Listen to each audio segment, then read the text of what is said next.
SSC interview list প্রকাশ হতেই রাজ্যে ফের আগুন। সরকারের মনোভাব কি? মুখ খুলবেন মমতা। ফের এসএসসি নিয়োগে আগুন, ফের রাস্তায় চাকরি প্রার্থীরা, ফের প্রশাসনের ওপর আঙুল উঠছে। সরকারকে আদেও এই জট ছাড়াতে চায়? ইন্টারভিউ কল লেটারের তালিকায় প্রকাশ হওয়া মাত্রই হঠাৎ করে শুরু হয়ে যাওয়া নতুন বিতর্ক, নতুন অভিযোগ আর নতুন তীব্র ক্ষোভের বিস্ফোরণ। আজকের ভিডিওতে আমরা দেখাবো এই তালিকা প্রকাশের পর কেন এত তীব্র প্রতিক্রিয়া, কি বলছেন আন্দোলন চাকরি প্রার্থীরা, শিক্ষামন্ত্রী কি জবাব দিচ্ছেন, আর মমতা বন্দ্যোপাধ্যায়ের পাল্টা বক্তব্য কি আসছে। সব কিছুই দেখবেন নিউজ চ্যানেলের আকারে। অবশ্যই একটু অপেক্ষা করবেন। সকাল থেকেই সোশ্যাল মিডিয়ায় ভরে উঠতে থাকে একটাই খবর, এসএসসি ইন্টারভিউ কল লিস্ট প্রকাশ হয়েছে। কিন্তু তালিকা বের হওয়ার সঙ্গে সঙ্গে হাওয়া বদলে গেল, হাসির মুখ গভীর, অপেক্ষা উত্তেজনা বদলে গেল রাগে। কারণ চাকরি প্রার্থীদের দাবি তালিকায় নাম এলোমেলো, একাধিক পুরানো অসঙ্গতি এই লিস্টেও দেখা যাচ্ছে। কারোর দাবি যোগ্যতা থাকা সত্ত্বেও নাম নেই, কারোর অভিযোগ মেধা তালিকা পরিষ্কার নয়। আবার কেউ কেউ বলছেন এটা আগের মতনই গোলমেলে, পরিষ্কার করে ত্রুটিহীন হয়নি। তাই শুধু এটা নয়, অনেক সরাসরি অভিযোগও তুলেছেন, নাম থাকা উচিত ছিল, কিন্তু যাদের বিরুদ্ধে আগেই প্রশ্ন উঠেছিল তারাই এবার লিস্টে উঠে এসেছে। এই অভিযোগগুলো ছড়িয়ে পড়তেই দুপুর থেকে একাধিক জায়গায় শুরু হয়ে যায় অবস্থান বিক্ষোভ। কলকাতা, হাওড়া, মেদিনীপুর, নদিয়া, মালদা, রাজ্যের বিভিন্ন জায়গায় ছবিটা এক। রাস্তায় বসে থাকা চাকরি প্রার্থীরা, হাতে প্ল্যান কার্ড, গলায় স্লোগান, কেন নাম নেই, কেন ন্যায় নেই। অনেকে বলছেন ৩-৪ বছর ধরে পরীক্ষা ত্রুটিহীন, কোর্ট সব ঘুরে আজকের আমরা ভুল তালিকা। এভাবে আমাদের ভবিষ্যৎ নষ্ট করছে কারা? একদল শিক্ষিত তরুণ তরুণীরা এই হতাশ, রাগ, দুঃখ এবার যেন আরও বেশি তীব্র হয়ে উঠেছেন। কারণ তাদের বক্তব্য, একদল চাকরি পেয়ে যাচ্ছে আর আমরা একই জটের মাধ্যমে বছরের পর বছর ঘুরছি। সরকার কি চুপ? এখন প্রশ্ন উঠছে, পশ্চিমবঙ্গ সরকারকে আদেও এই জট ছাড়াতে চাই? এমন প্রশ্ন কেন ওঠে? কারণ গত কয়েক বছরে এসএসসি নিয়ে যত বিতর্ক তৈরি হয়েছে সেটি এখনও পুরোপুরি শেষ হয়নি। তা সে নিয়োগ হোক, ওয়েটিং লিস্টের আসাঙ্গিক হোক, বা স্কুল সার্ভিস কমিশনের প্রতিটি ধাপে ভরসা হারানো চাকরি প্রার্থীদের কান্না, সব মিলিয়ে এখন মানুষ একটাই অনুভূতি, সরকার কি চাইছে সমস্যা বাড়ুক, নাকি সত্যি সমাধান করতে চাইছে?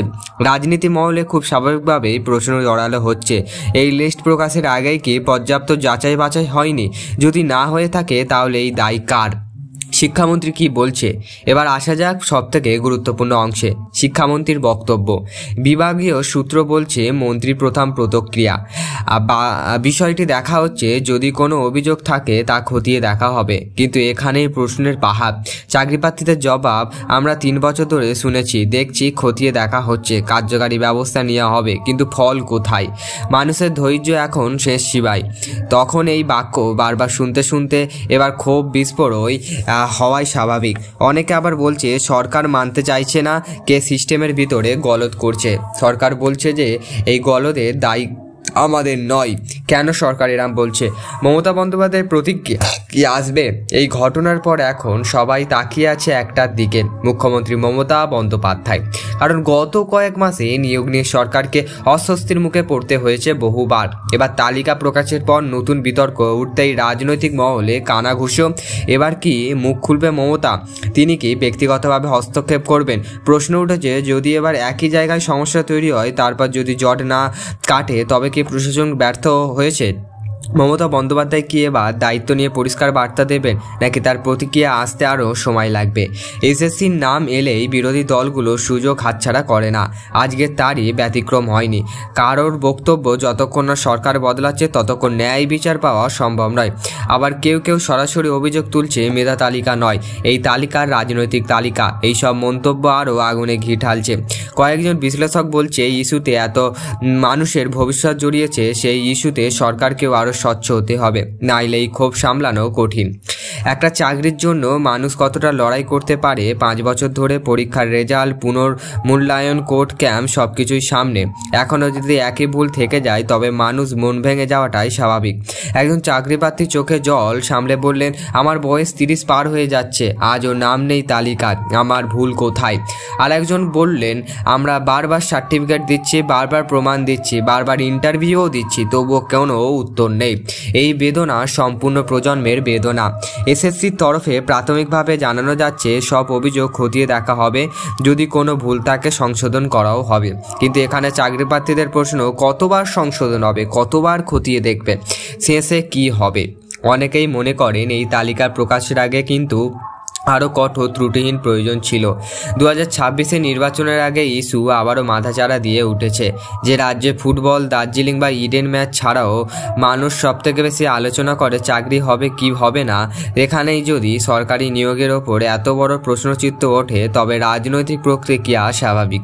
অনেকে বলছেন এটাই হবে সরকারের জন্য বড় চ্যালেঞ্জ। আর চাকরি প্রার্থীদের মতে এই লড়াই শুধু চাকরির জন্য নয়, ন্যায় বিচারের লড়াই।